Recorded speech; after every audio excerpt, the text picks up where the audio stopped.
J'y allais aussi un peu à reculons parce que j'avoue que vous m'agacez assez souvent, notamment sur Twitter avec votre étonnant nom qui a le don de m'exaspérer.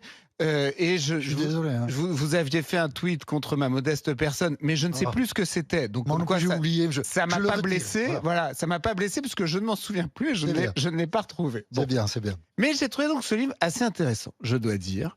Je trouve qu'on apprend certaines choses. Je crains quand même qu'il n'intervienne un tout petit peu tard. Alors je comprends la corde à linge, etc. Le fait de faire une espèce de retour sur un phénomène qui, somme toute, n'existe plus, parce que maintenant c'est une autre chaîne, Ah. etc. Bon, enfin, disons que c'est différent. Je pense que c'est intéressant et je pense que, d'abord, honnêtement, je trouve que c'est assez bien écrit. Assez Voilà. bien. C'est bien Seulement écrit. assez bien. Est-ce que pour autant ça valait ça valait la peine Ne de m'en fermer demandez une pas chaîne? trop. Parce que c'était Cyril Hanouna qu'il fallait sanctionner, à la limite, de la part de l'Arcom, mais pour autant fermer une chaîne.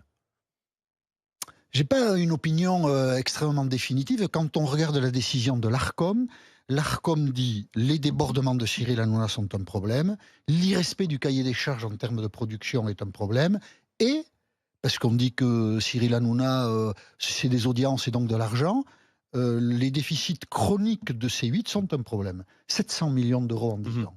Donc projet non viable qui ne respecte pas le cahier des charges et qui par son animateur... La plupart des chaînes de la TNT perdent de l'argent. C'est un argument qui est... Moi, je ne veux pas défendre, mais Oui. ça ne m'a pas semblé aberrant que ça soit D'accord. fermé. Après, ça n'aurait pas été fermé. Vous dites Cyril Hanouna? Oui, je vous en prie. Mais je le mets dans le livre. L'angle d'attaque de ceux qui ont contesté la fermeture de C8, c'est la liberté d'expression.